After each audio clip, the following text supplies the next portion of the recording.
नमस्कार दोस्तों, crack UPSC में आपका स्वागत है।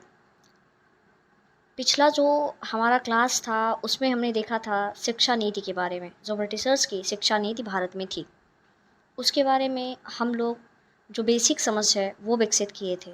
ठीक बात है। आगे हम लोग को उसका नोट्स क्लियर कराना बाकी था। आज हम लोग वो सारी चीज़ें कंप्लीट करेंगे।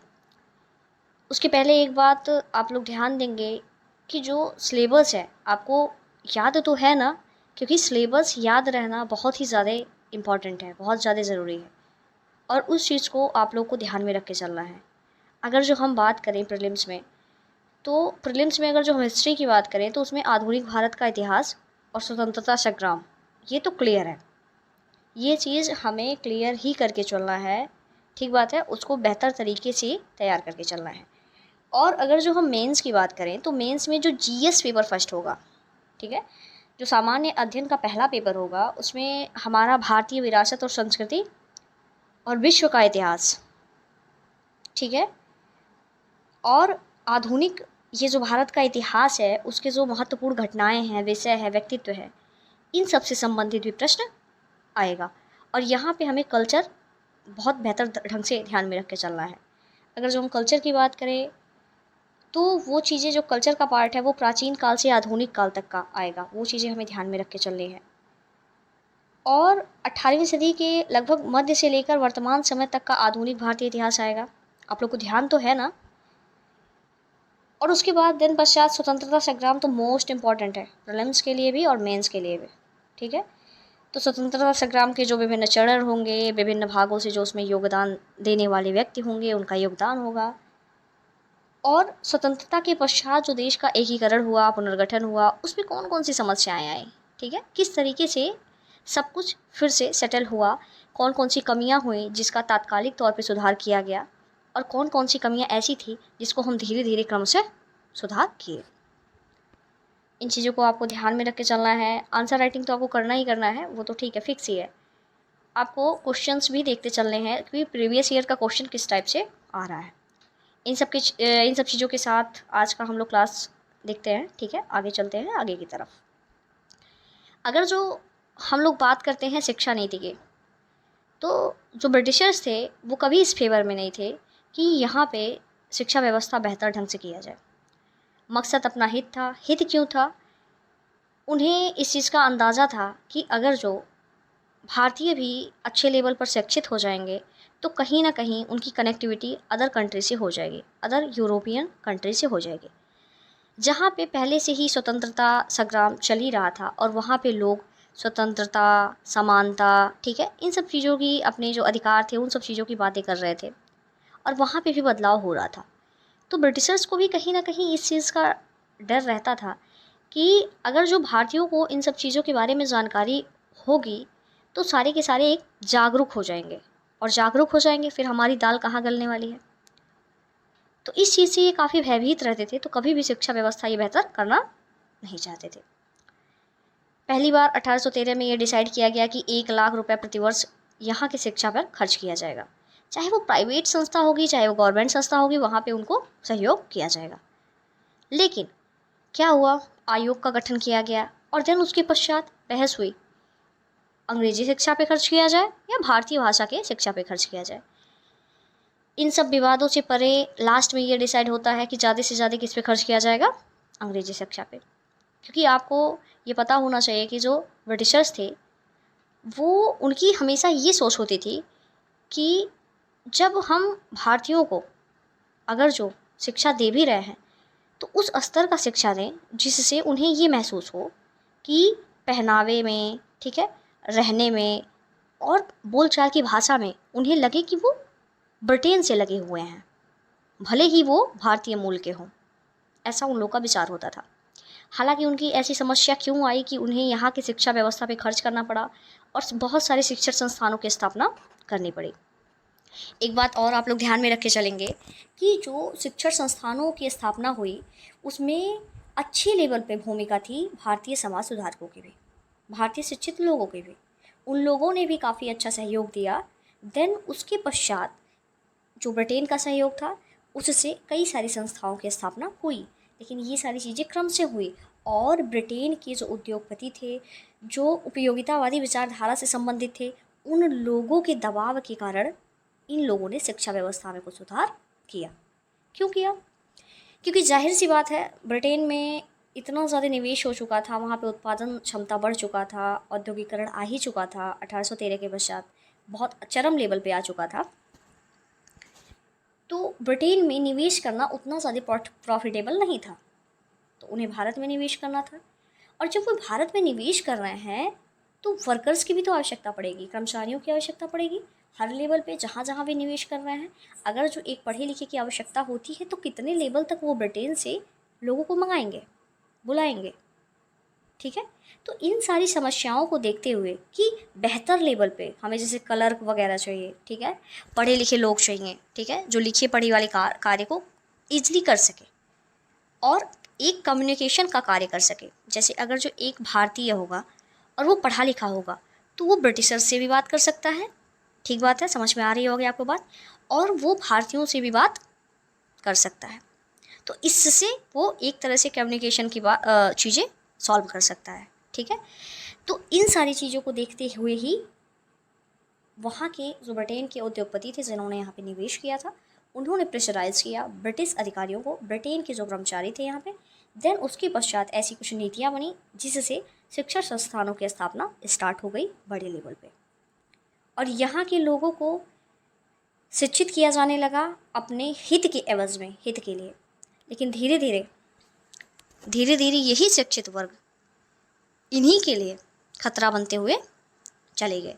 पहले जितने भी शिक्षित वर्ग थे उनको ऐसी उम्मीद थी कि जो ब्रिटिशर्स हैं वो काफ़ी ज़्यादा सहयोग करेंगे, किस चीज़ में, भारत को आधुनिक बनाने में। लेकिन धीरे धीरे उन्हें ब्रिटेन की जो नीतियाँ थी, ब्रिटिशर्स की जो नीतियाँ थी, उसके बारे में अनुभव हुआ और उन्होंने स्वतंत्रता संग्राम में भाग लेना शुरू किया।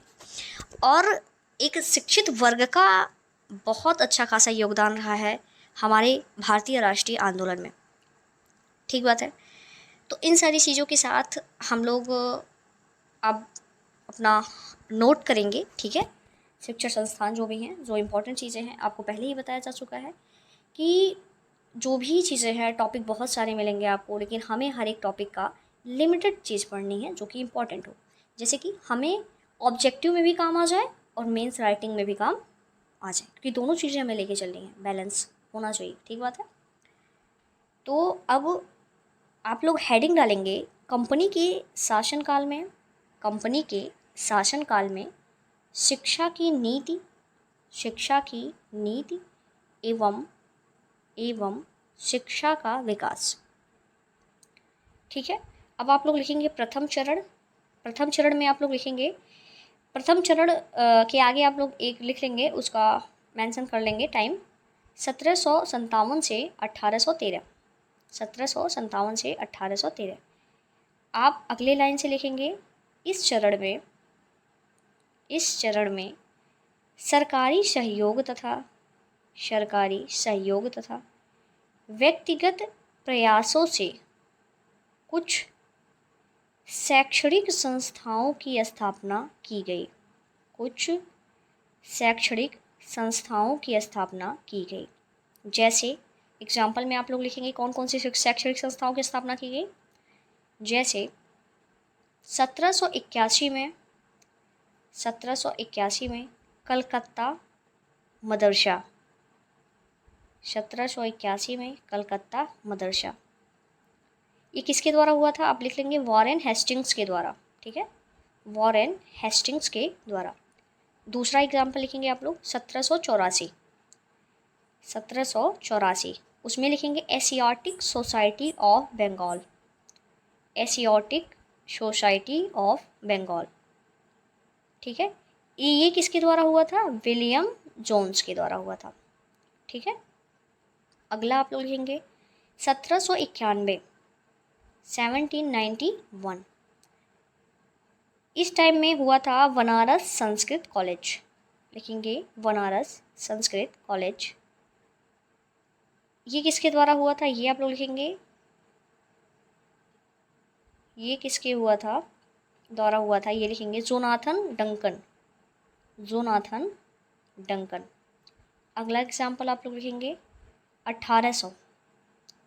1800 इसमें कॉलेज का नाम लिखेंगे fort William college. Fort William college किसके द्वारा ये किया गया था, लिखेंगे आप वेलेज़ली। वेलेज़ली।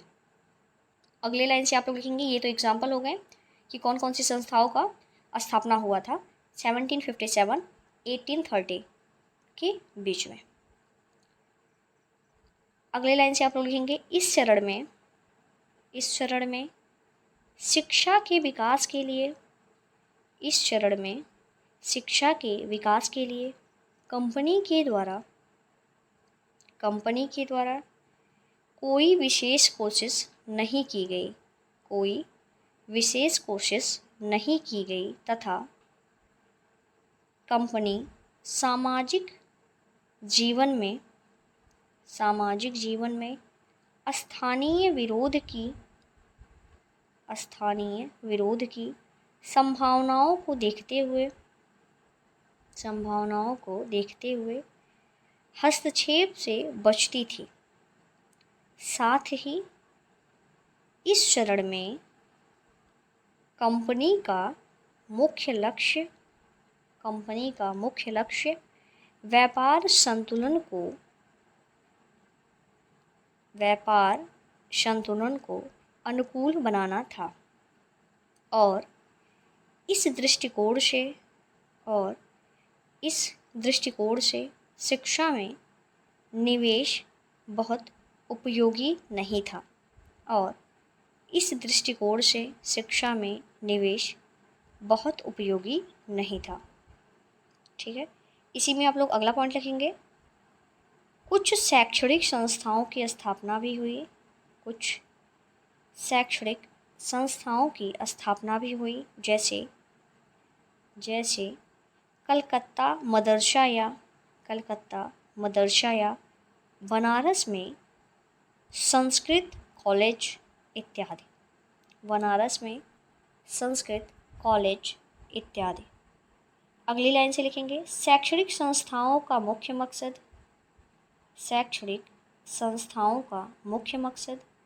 भारतीय भाषा एवं संस्कृति की समझ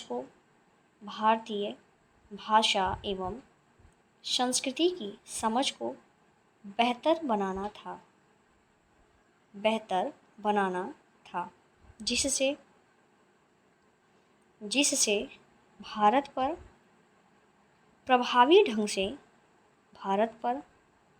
प्रभावी ढंग से शासन किया जा सके।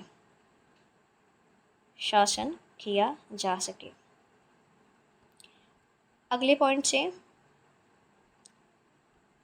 में लिखिए, भारतीय भाषा व संस्कृति में रुचि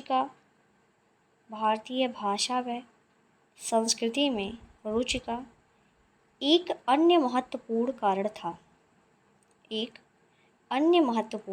था भारतीय प्रशासन पर प्राच्यवादियों का प्रभाव।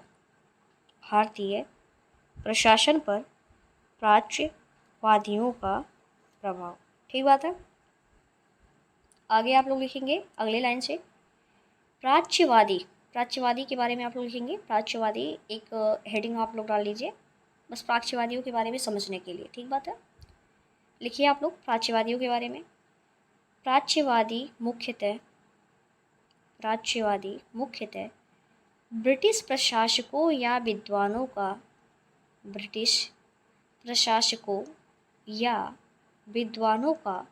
समूह था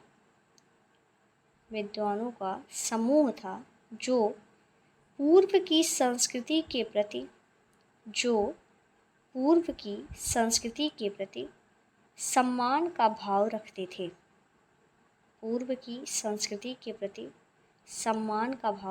थे और सांस्कृतिक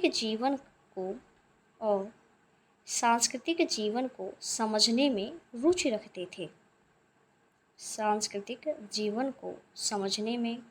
रुचि रखते थे।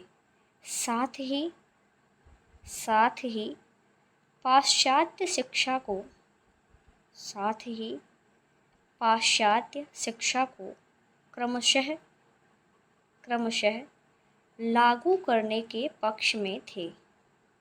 लागू करने के पक्ष में थे, न कि जबरन थोपने के पक्ष में, न कि जबरन थोपने के पक्ष में। प्राच्यवादियों में कौन कौन था? एग्जाम्पल में आप लोग लिखेंगे, उदाहरण लिखिए। प्राच्यवादियों का आप लोग उदाहरण लिखेंगे। Warren Hastings. दूसरे नंबर पे लिखेंगे थॉमस मोनरो। तीसरे नंबर पे लिखेंगे एली फिस्टन। अगला लिखेंगे H.T. प्रिंसेप।